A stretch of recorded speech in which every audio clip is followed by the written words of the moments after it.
Today, as I said before, we'll be spending some time talking about the Puerto Rico Employee Retention Benefit. Tax Manager Omar Muez is going to be assisting us today with the presentation. As you all know, this is just for informational purposes. In case you need official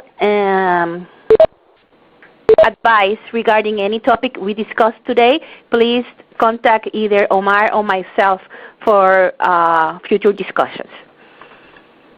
Before we start our presentation, we always like to share with you our global values and mission and vision. Again, our global values are clear: collaboration, leadership, excellence, agility, respect, and responsibility. We put them in place and in action every day and in every single interaction we have with our employees, clients, and our society. Today, we are sharing with you excellence, knowledge, and responsibility in order to be abreast of all current developments in Puerto Rico. The agenda for today will be talking, and it's going to be more like a conversation between Omar and myself regarding the most important issues related to the employee retention benefit that it's available to all employers in Puerto Rico as an effect of the impact we had last year of both hurricanes, Irma and Maria.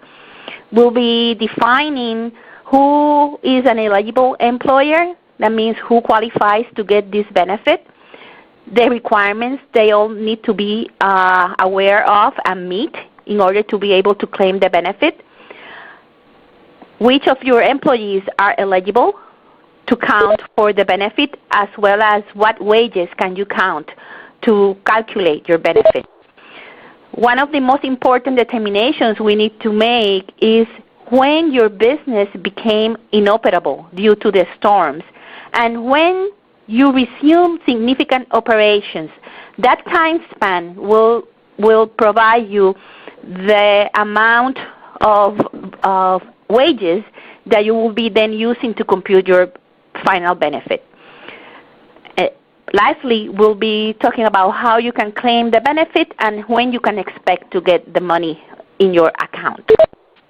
But the most value we believe we're going to be providing you today is talking about issues that we have encountered working with this process and helping and assisting clients obtaining their benefit. As you may recall, first, and I forgot to tell you, we're going to be conducting polling questions today. We have 3 very simple questions, and we would like you to answer. The first one is, do you think your business is eligible for the benefit? Just answer yes or no to this question, and we'll be counting your votes.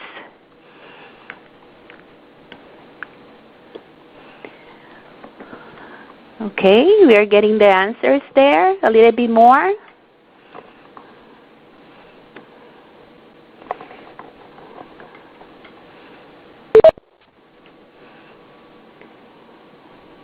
Just 2 more seconds to close the poll. And I'm closing it. And most of you answer yes. You think you're eligible for the benefit. Those of you that have answered no, we expect and hope that after you end up with our conversation today, you'll be able to decide whether you are eligible or not for this benefit. Just to let you know, we have encountered clients that from start believe they are not eligible for the benefit, and after our conversation with them, it turns out that yes, they are, and we assist them in claiming that benefit from the government. Okay, so with that, we are going to start talking about who qualifies, who is an eligible employer for this. Omar, can you explain to us a little bit about this? Yes, an eligible employee are a business that was conducting an active period of business on September 4 or September 2016 for Hurricanes Irma and Maria respectively, and whose trade or business was rendered inoperable in such due to the damage of the hurricane, and continue paying salaries to those employees in the period in which the business was rendered inoperable. We have seen when we are visiting.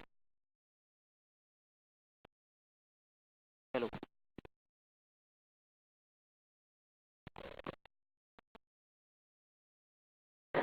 Okay, we seems to be having some technical difficulties with Omar's mics. We are going to be checking that. In the meantime, let's keep on talking who is an eligible employer. As Omar mentioned before, it's a business, an active trade of business that was operating in one of the disaster zone areas declared by the federal government. For Irma, on September the 4th, 2017, and for Maria, September 16, 2017. Can we try, Omar? Okay, we're still checking. The importance in here is that you as an employer, even though you were deemed inoperable, and later on the webcast we're going to talk about what does that mean, you kept paying salaries to your employees during that time, and on or before January 1st, 2018.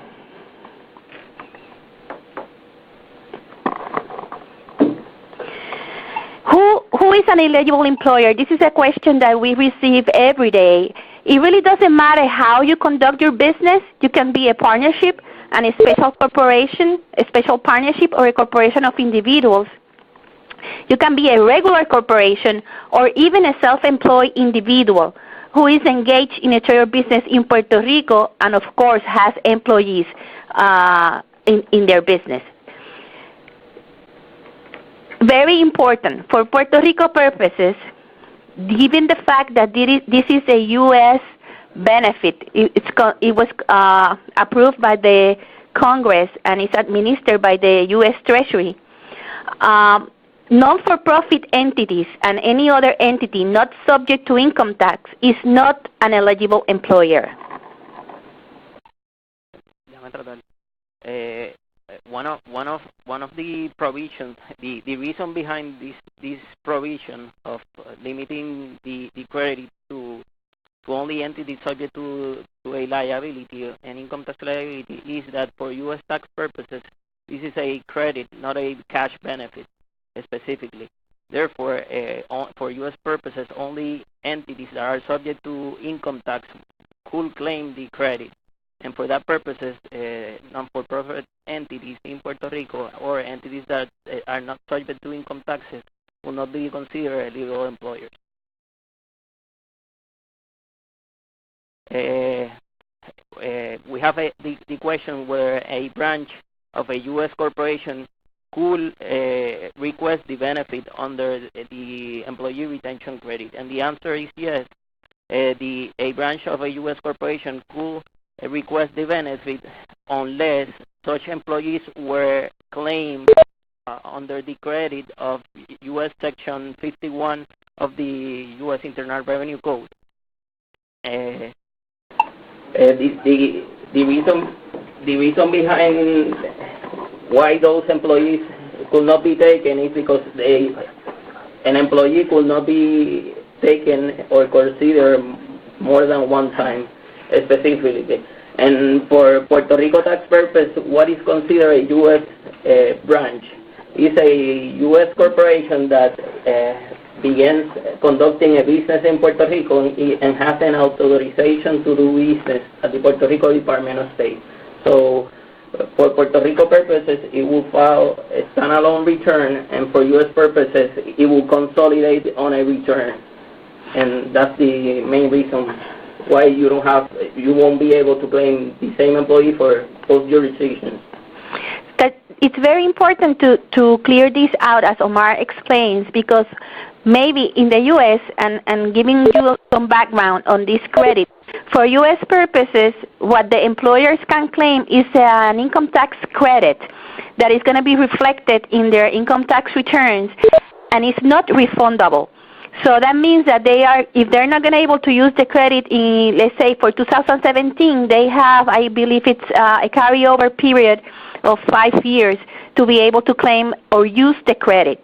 In addition, for U.S. purposes, any amount of wages, as we're going to be discussing further on, that are used to compute the benefit needs to be subtracted from the expense claim as salary expense on their return.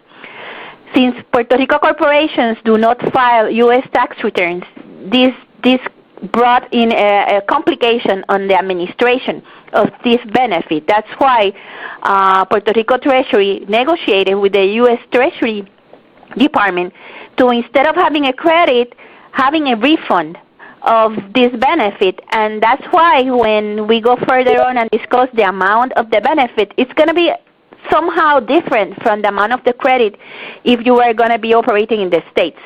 But if you're operating as a branch in Puerto Rico, you should pay careful attention and compute whether you are better off claiming the refund, as we're going to explain to you, for your Puerto Rico operation, rather than including the operation in your U.S.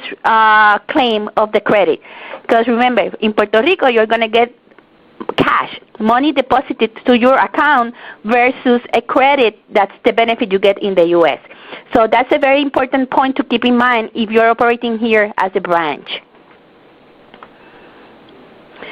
Now, once you have conclude that you are an eligible employer because you were here operating as of the dates that we explained before, what are the requirements you need to meet in order to be able to claim the refund or the benefit? An eligible employer must have electronically filed the Puerto Rico W-2 specifically and the employer's quarterly return of income tax withheld.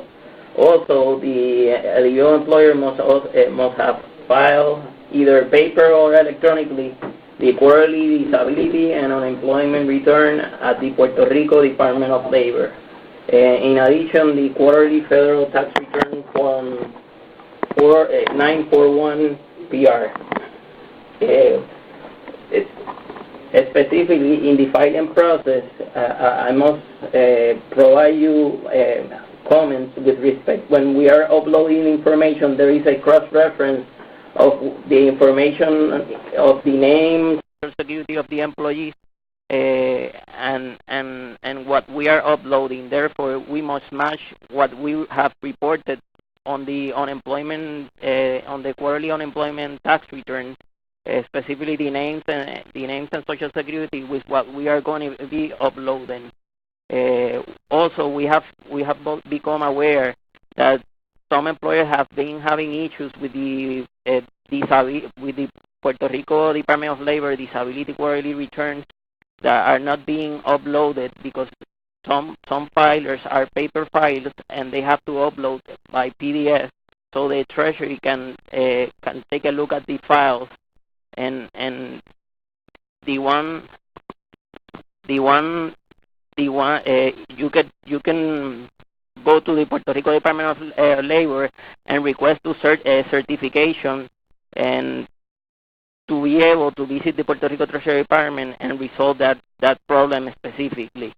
Also, we have the self-insured employers that have paid the disability insurance specifically to insurers, to an insurance company, and they usually provide the evidence to the Puerto Rico Department of Labor, so you will be able to also claim the credit, the benefit. Sorry. And most importantly, also, you need to be registered on the Merchants Registry at the Puerto Rico Treasury Department. That's the SURI registration. If you're not a merchant, as per the Puerto Rico Treasury Department records, you will not be able to claim the benefit. Now that we know we are an eligible employer, we need to find out for which of our employees we can claim the credit. And again, this is going to be dependent for which storm you're making the computation. If it's for Maria, an individual who is an employee of an eligible employer and whose principal place of employment as of September 16 was Puerto Rico will be considered an eligible employee. In the case of Hurricane Irma, the date is September the 4th, but only in relation to the following municipalities: Canóvanas, Cataño, Culebra, Dorado, Fajardo, Loíza, Luquillo, Toa Baja, Vega Baja, y Vieques. In the case of Hurricane Maria, it's the whole island, including Vieques and Culebra, who qualify for the geographical location for the eligible employees, since the whole island was named a disaster zone after the strike of the hurricanes. Any employee hired after such date will not be considered eligible employees. Also, an eligible employee will not include family members of a self-employed individual engaged in a trade or business in Puerto Rico and owners of a corporation or a partnership. An owner of a corporation is defined as a shareholder who is directly or indirectly the owner of more than 50% of the value of the stock. For purposes of an entity that is taxed as a flow-through, is a partner who owns directly or indirectly more than 50% of the interest.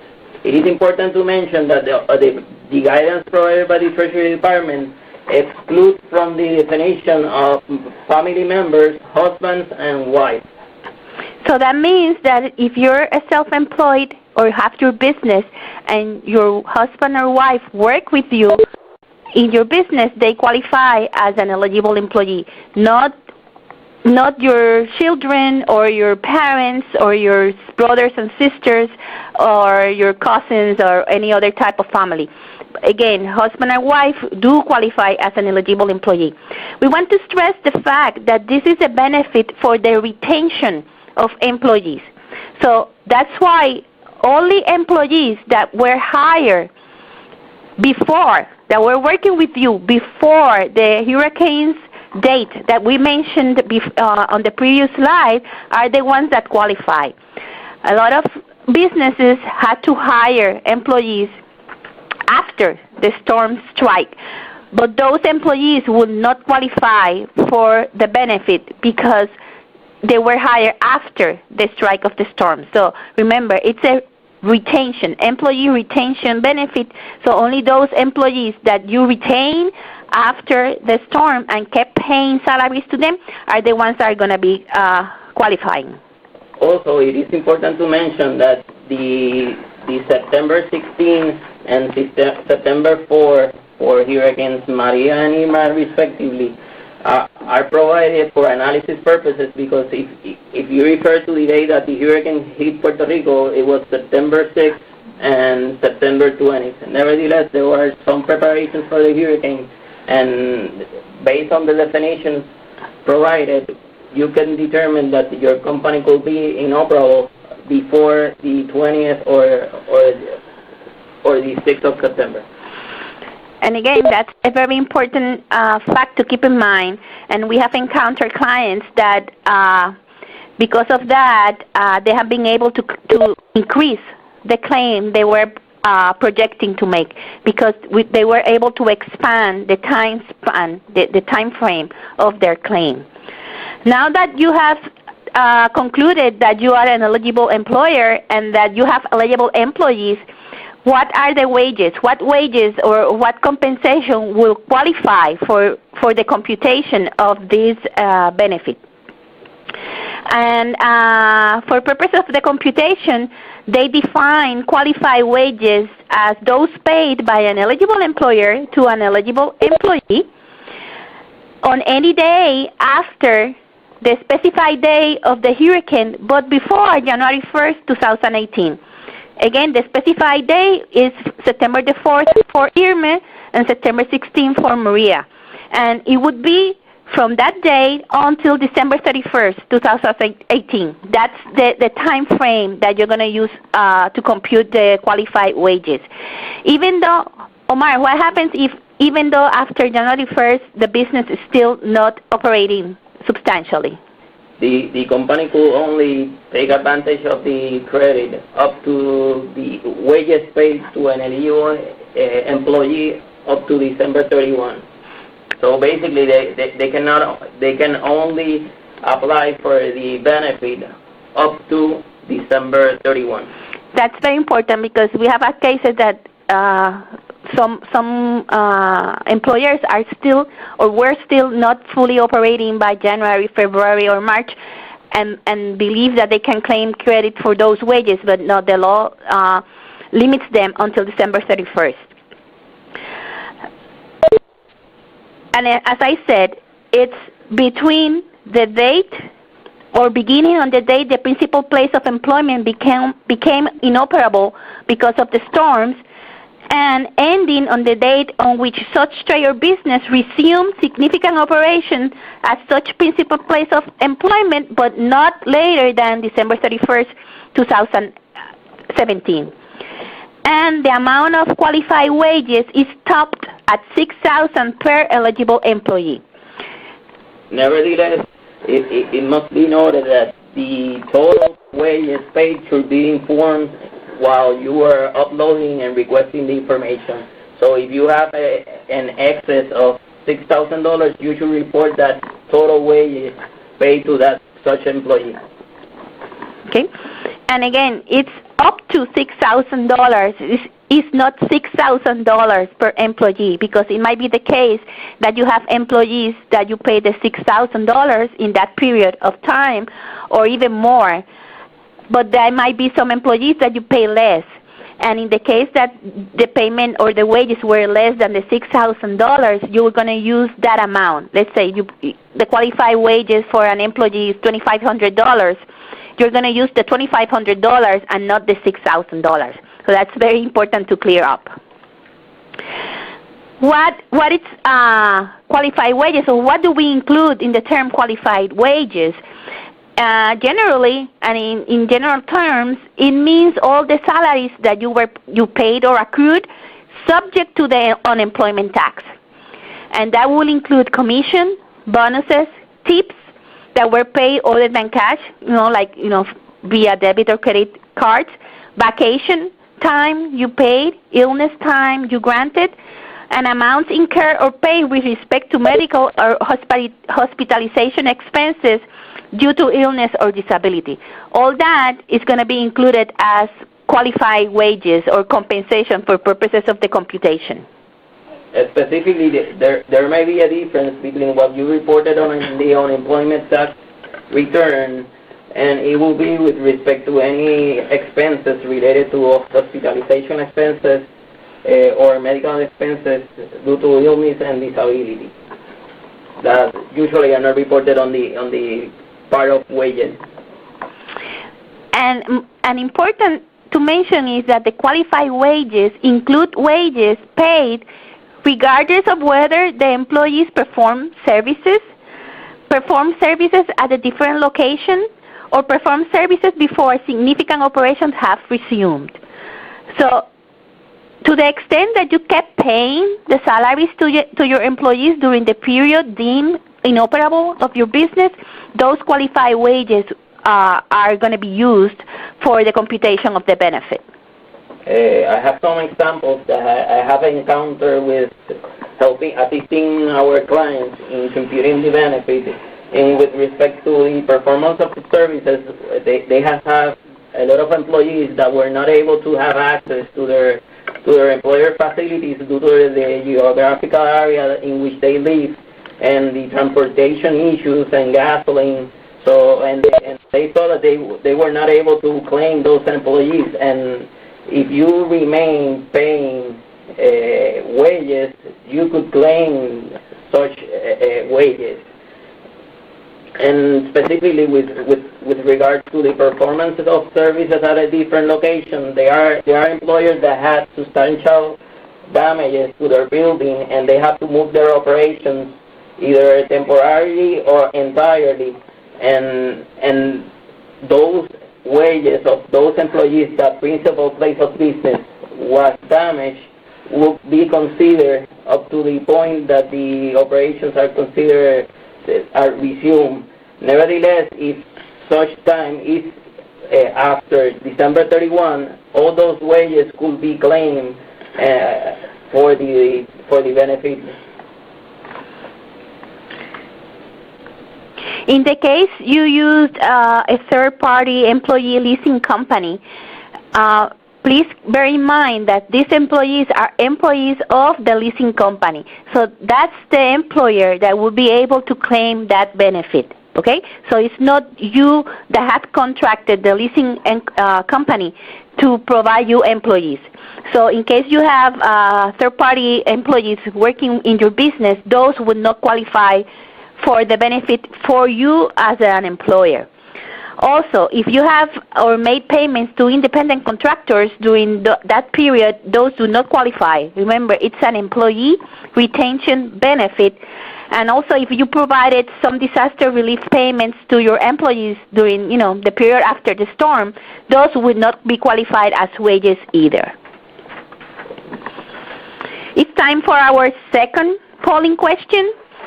And at this time, we would like to know if you have begun to complete your benefit application for this cash payment you have the right to claim. Okay, we see that most of you have not started to complete your application. It's important to mention that the benefit could be claimed on or before December 31. Nevertheless, it's contingent that the funds are available for the payment. The experience has been that, and we were told last week that a substantial amount of the employers that could qualify for this benefit have not applied for it yet, and your answers here provide some light into that. And it might be because of lack of information or because you believe you are not eligible for the benefit. Just please bear in mind that, as Omar mentioned, you have until December 31st of this year to be able to claim your benefit. And it's a matter of processing the information, uploading the data that is requested, and in a matter of less than 2 weeks, you're going to see the amount deposited in your account. Again, subject to the availability of funds. These funds are being transferred from the U.S. Treasury to the Puerto Rico Treasury Department, every week. So it's important for you to start this process and finish it as soon as possible. We close the poll, and again, a substantial amount, a great majority of you have not started yet your application. So we encourage you to do so. And in case you need assistance or have doubts after we finish our webcast today, please contact us. Now we are going to be discussing when the business became inoperable. And this is one of the major points for employers in Puerto Rico, determining when the business became inoperable after or as a consequence of the hurricanes. Usually the following factors emerge, and it could be one or various, depending on each particular situation and industry of the employer. The business was operating in an unstable manner, limited operations due to the lack of utilities, including electricity, water. The communication systems was not available for many months. Business structures sustained damages. Businesses did not have access to their facilities. Therefore, no clients came to their businesses, and the employees were not able to reach the employer's location. Business was not able to receive raw material and inventory. And in that respect, we have seen that many employees, the significant amount of factors that affected during the hurricanes was the part of the inventory flow and the materials that were not able to have access due to the delay on the arrival of their materials and inventory, because most of the ports were only receiving FEMA assistance, and all the inventory were delayed. Also, we have had shopping centers in that unexpectedly shut down the shopping at 11 a.m. and they were informed at 10:30, and this pattern was repeated various times during the same month. Do you want to? You have another one? We have a question, Omar, here, and I think this is a good place to attend it. If an employee was hired prior to the hurricane, and the company was in the pre-operational phase, making use permit, merchant worker policy, etc., procedures until January the 1st, is the employer qualified? My understanding is that yes. If you have the contract and it is an employee before the hurricane strike, and you were paying the wages, it will be a qualified wages and an eligible employee. So again, it's a matter of facts and circumstances for each employer individually, and depending on your set of facts, you might think, no, we were not operating or fully operating, and we are not going to be eligible. But after discussing and reviewing, the materials available, you may conclude that, yeah, you were eligible and may be eligible to claim some of the benefit. And usually we maximize the claiming of the benefit by reviewing the operations of the client and assisting them with the documentation to be able to claim such benefit, as for example, in this case particular of the question, that having the contract in which as of such date that employee was part of the organization, and wages were paid during those specific times. We also have been told by clients and friends that they understand they are not eligible for the benefit because their operations or their revenue increased after the storm rather than decreased. And it's very, very important to be aware that might be one of the facts that need to be evaluated in concluding whether you're an eligible employer or whether you were inoperable. So that's only one of the facts that you need to consider, while also considering all the others one listed there in that slide and that Omar discussed before. Also, there are clients that say, well, I'm eligible and I was not substantially operating because I had to incur a lot of expenses to be able to provide the services. Again, that's only one of the facts that is going to be considered as part of the whole picture to determine whether you were or not inoperable. For example, with respect to the revenue factor, we have seen industries such as the restaurant industry that had revenues, a 6-month revenue in 2 months. Nevertheless, their operations were basically declared, based on definition, inoperable due to the fact that they didn't have access to the inventory. Their open hours were used. They lacked utilities, communications. So what we have to do and work is to document everything to be able to claim and maximize these benefits that the government is providing to those employees who paid wages while the hurricane and the operations were not in full. Right. Again, that's the first date we have to conclude on is when the business became inoperable, and then the next date that we need to find out and conclude on is when significant operations were resumed.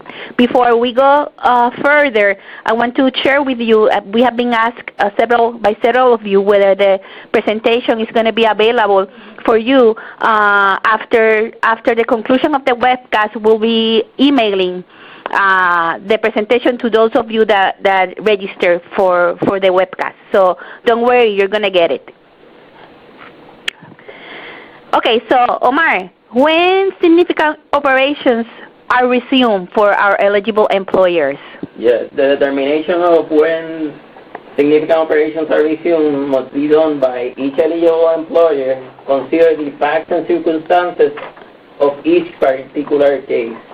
And management, or the eligible employer, management must make a reasonable interpretation and in good faith to determine when significant operations are resumed.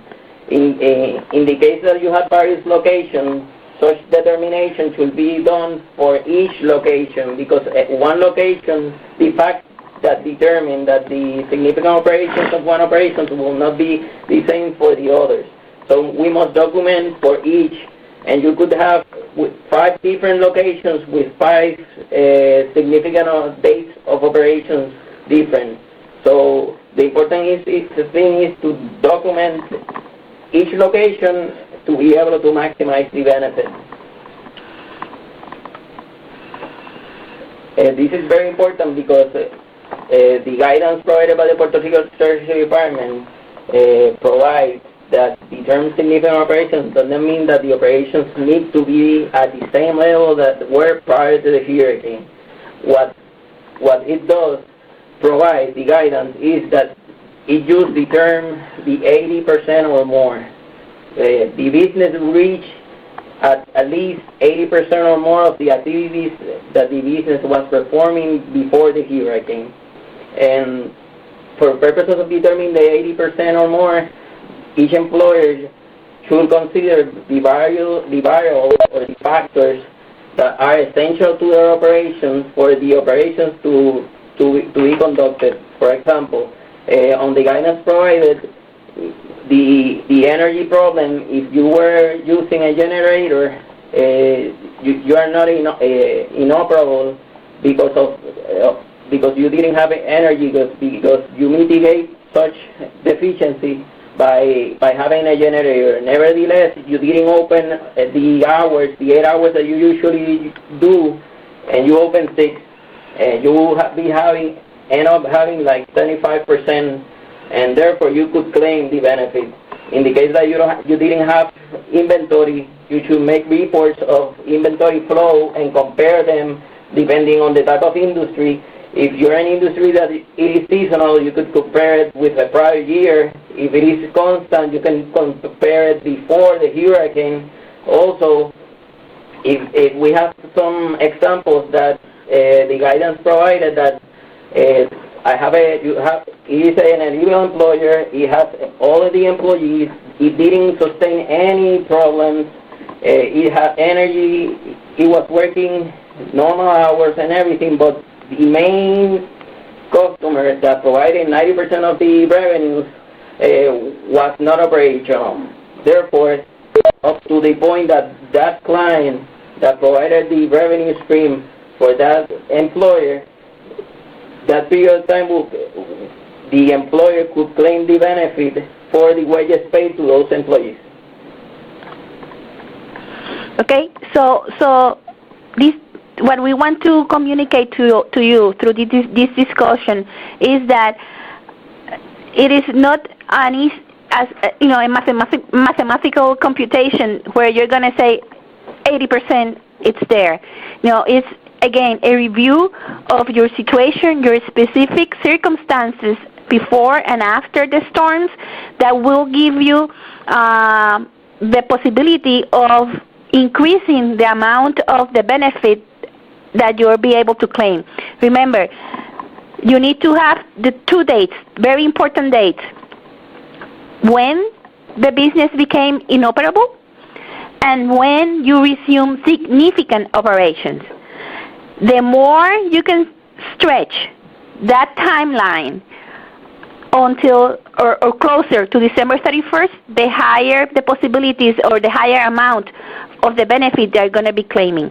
As Omar explained, the important thing here is to document. Document your decision, document your conclusion based on what facts and circumstances and factors you use to conclude that you didn't resume operations or substantial operation before the date you conclude on.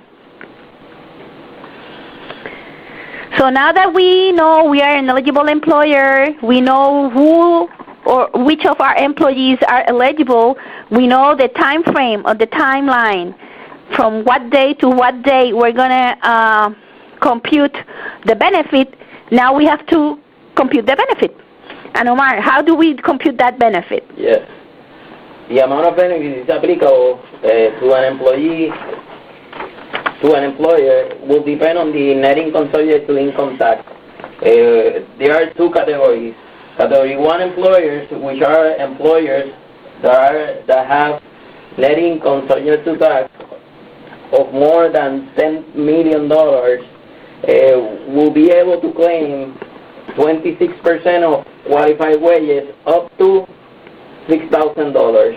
And the maximum credit for such an employer will be $1,560.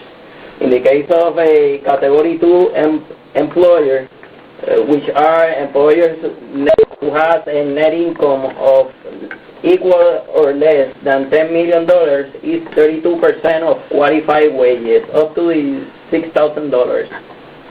The maximum credit available will be $1,920 specifically. In the case of fiscal year taxpayers, is for taxable year 2017, which is the year end 2018.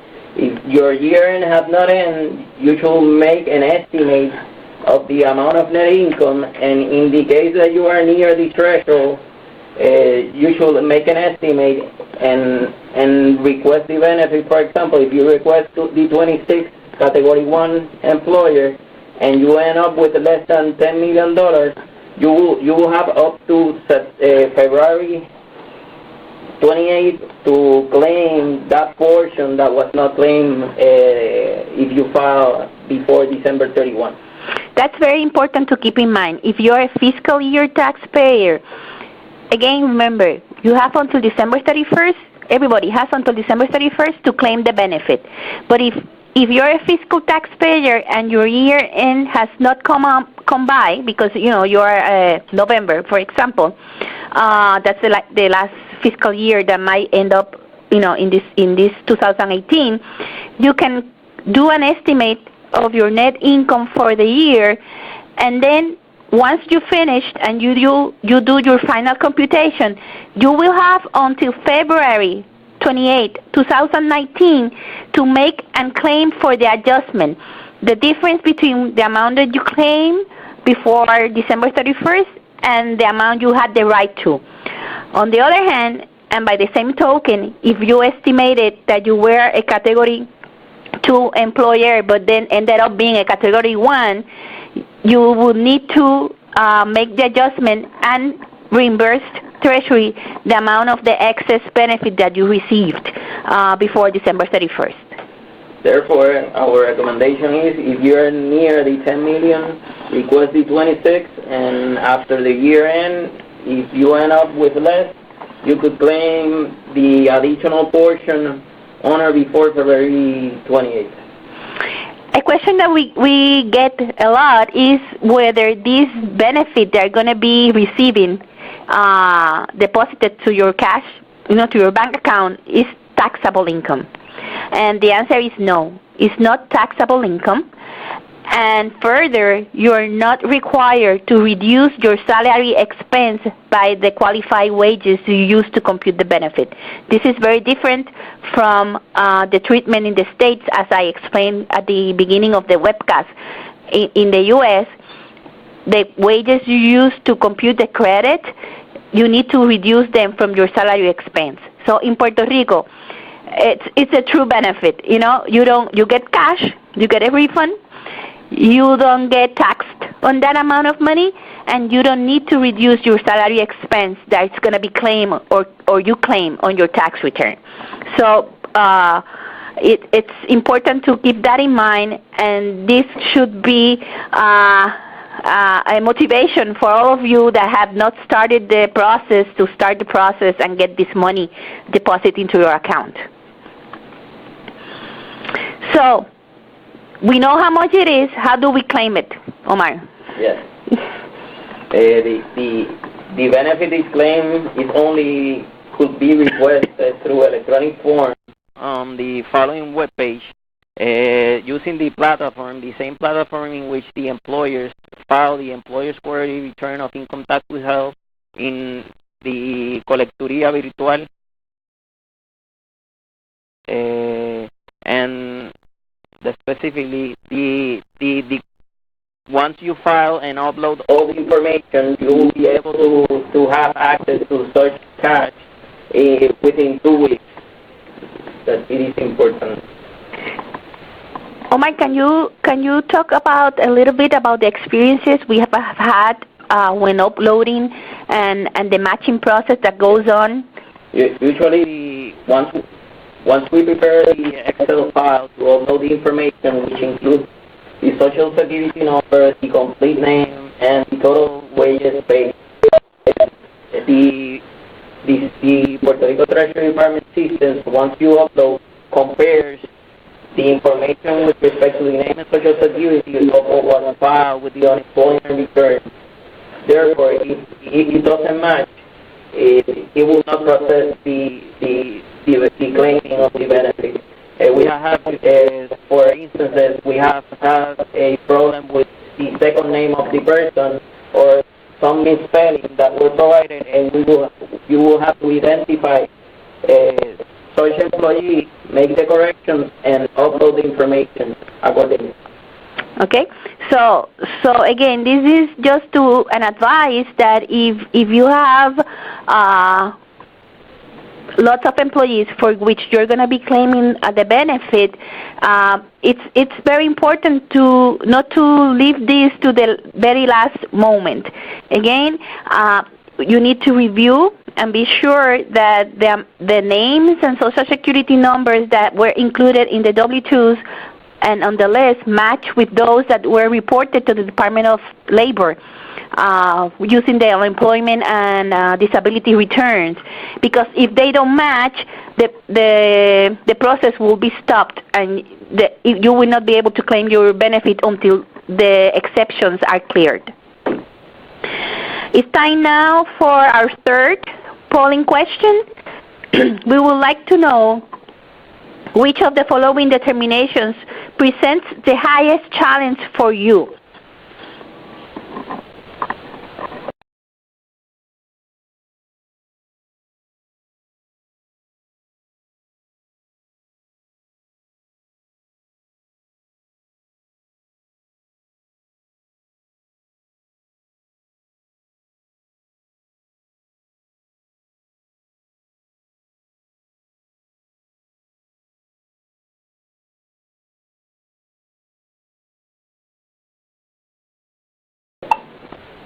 Okay, we're getting your answers.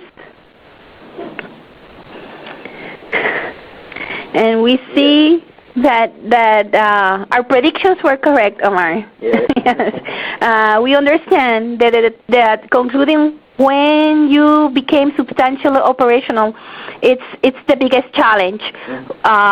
Again, because all the factors that need to be weighed in order to conclude when you became substantial operational.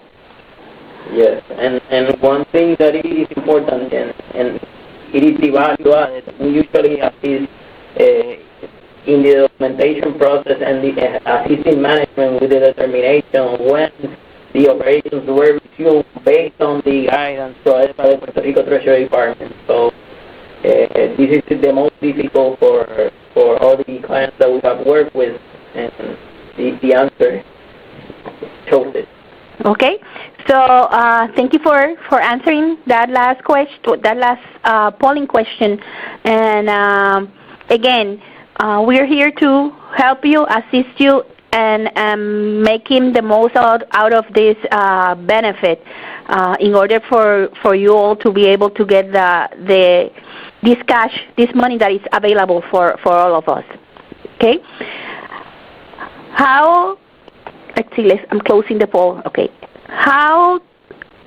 Once we finish the process of computing and uploading all the information, how do we get the money? Usually, for purposes of claiming the benefits, you will have to provide a bank account information with the routing, and once you upload and include all that information, the payment will be deposited within 2 weeks of filing or claiming the benefits. And this is the case with our clients. The deposit is within the 2 week span that it's mentioned there. Okay, so hurry up and get all the information, get all your documents, and start the process because money gets into your cash account really fast. Okay. We have several questions on our question chat, and we have time to get to some of them. I think this one was answered, but we can refresh it. What if no electricity but operating on generators, Omar? Specifically, the guidance provided, if you have a generator, you're mitigating the lack of utility. Therefore, that factor will not come into play in the determination. Nevertheless, you should look at other factors, such as the hours that were open, the limited access to inventory materials. If you provide services, if the reduced hours, that you were not able to provide the services that you usually render because you use the communications. There are many factors that, depending on the industry that you work, we can identify and assist you with. We have a similar question, and I think you answered it, but just wanted to address it. In this case, they had a generator and a cisterna, but the phone or the internet of the branch was malfunctioning. Can I claim the benefit for that particular branch? It will depend if the communication system is a major factor on the revenue and on the operation specifically, and if it affected the operation in any way. Okay, and also this is a good one. If our company is subject to income tax, it's a taxable operation, but the net income loss is 0 for 2017, are we still eligible for the benefit? Yes, you will be eligible for a regular corporation subject to tax. If you don't have a net income because of the expenses of the year, it will not affect to be considered an eligible year. We are also asked if the salaries of a 51% or more than 51% shareholder qualify for the benefits. No, it won't. It won't qualify for that shareholder or any family member. So it's as we define an owner of a business. It's a shareholder who directly or indirectly owns more than 50%. So of the stock or the shares, if it's a partnership. So that owner and its family members would not qualify as an eligible employee. Unless it is the wife or husband of the owner.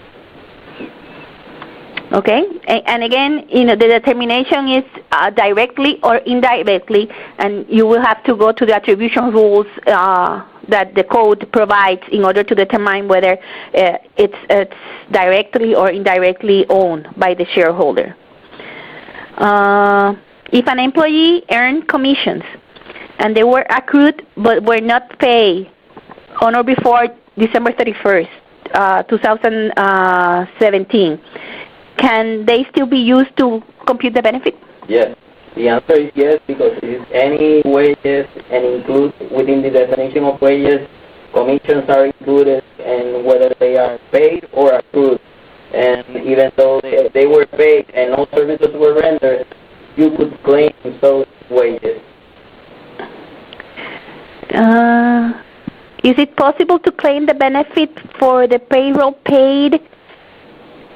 The question, I think we're missing something.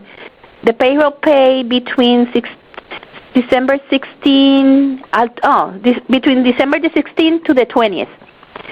Here it's a matter, remember the two dates that you need to conclude on. When you became inoperable and when you resumed operations. And as Omar explained, the date for Maria is September 16, but again, many businesses were operating in September 16, 17, 18, or 19. So it's important that you need to conclude whether you were inoperable. And from that date on is when your period starts. My suggestion would be to review the facts and review the definition of becoming inoperable and going over the operations to determine if the business became inoperable before the 20th and to document accordingly. Okay. We have time for one more question. It says that in our business, which is a construction business, we may have employees in the field that are related, cousins, brothers, etc. If they are not related to management, are they still eligible? Yes, they will be eligible. The rule of family member definition is with respect to the owner. Mm-hmm. Okay, so you can have employees that are family among themselves. The important is that they are not family of the owner of the business. And an owner specifically that has more than 50% either of the stocks or interest in a partnership. Okay.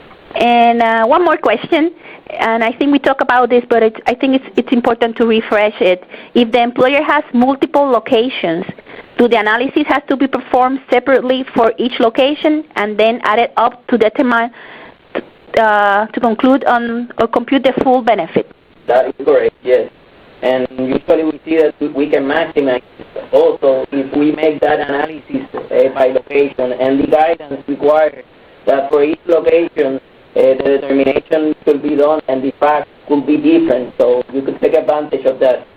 Okay, so that's a very good question, and I don't remember if we mentioned, Omar, but you may have moved employees from one location to other location because their location was not in shape to be operated. Are those employees qualified even though they are working in other locations? Yes. The answer will be yes, and specifically we have seen various clients that their business structure sustained significant damage and had to move their operations of that specific location. All the employees that were assigned to that principal place will be covered up to December 31. Okay, good. And we get good questions. I have to take it. Yes. If you already made your application and you find out you were missing something, can you amend it? My answer, I will have to check, but I haven't seen any guidance with respect to amending. We have seen, in the case that you request the 26% credit instead of the 31 that you could claim before February 20. But for amending, no. Okay, so for those of you that have not filed yet, be sure you have all your information in place and consult with us if you have any questions or doubts so you can maximize your benefit. With that, we are almost over our time. We want to remind you of our publications. You have them up there. Our webpage, our app, are there available for you to provide you guidance in all these matters. Remember, the presentation will be forwarded via email to all of you that attended our webcast today. And also remember that we are recording the presentation, so you will be it will be available in our YouTube channel shortly. So you can, if you need to revisit some of the items that were discussed, you can plug in to your, to our YouTube channel and hear the recording of today's webcast. With that, we want to thank you all for attending today. Hope that we have provided you guidance and information that will assist you in preparing your claim. Thank you very much and have a nice day.